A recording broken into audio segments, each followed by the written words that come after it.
عرج نے حضرت ابو ہریرہ رضی اللہ تعالیٰ عنہ سے روایت کی کہ رسول اللہ صلی اللہ علیہ وسلم نے فرمایا، بدگمانی سے دور رہو، کیونکہ بدگمانی سب سے زیادہ جھوٹی بات ہے۔ دوسروں کے ظاہری عیب تلاش کرو، نہ دوسروں کے باطنی عیب ڈھونڈو۔ مال و دولت میں ایک دوسرے کے ساتھ مسابقت نہ کرو، ایک دوسرے سے حسد نہ کرو، آپس میں بغض نہ رکھو، ایک دوسرے سے روگردانی نہ کرو، اور اللہ کے ایسے بندے بن کر رہو جو آپس میں بھائی بھائی ہیں۔ صحیح مسلم حدیث نمبر 6536۔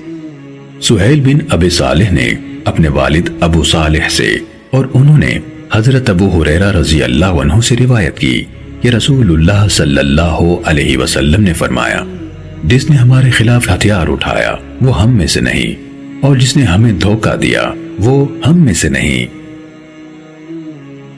صحیح مسلم حدیث نمبر 283۔ سالم نے خبر دی اور انہیں عبداللہ بن عمر رضی اللہ عنہ نے فرمایا کہ رسول کریم صلی اللہ علیہ وسلم نے فرمایا، ایک مسلمان دوسرے مسلمان کا بھائی ہے، پس اس پر ظلم نہ کرے اور نہ ظلم ہونے دے۔ جو شخص اپنے بھائی کی ضرورت پوری کرے اللہ تعالیٰ اس کی ضرورت پوری کرے گا۔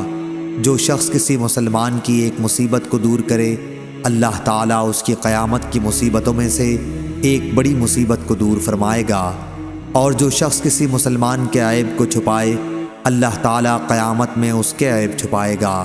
صحیح بخاری حدیث نمبر 2442۔ نبی اکرم صلی اللہ علیہ وآلہ وسلم نے فرمایا، تم میں سے کوئی شخص ایماندار نہ ہوگا جب تک اپنے بھائی کے لیے وہ نہ چاہے جو اپنے نفس کے لیے چاہتا ہے۔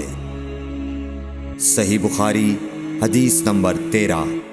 نے بیان کیا، انہوں نے کہا کہ میں نے جریر بن عبداللہ رضی اللہ عنہ سے سنا کہ نبی کریم صلی اللہ علیہ وسلم نے فرمایا، جو رحم نہیں کرتا اس پر رحم نہیں کیا جاتا۔ صحیح بخاری حدیث نمبر 6013۔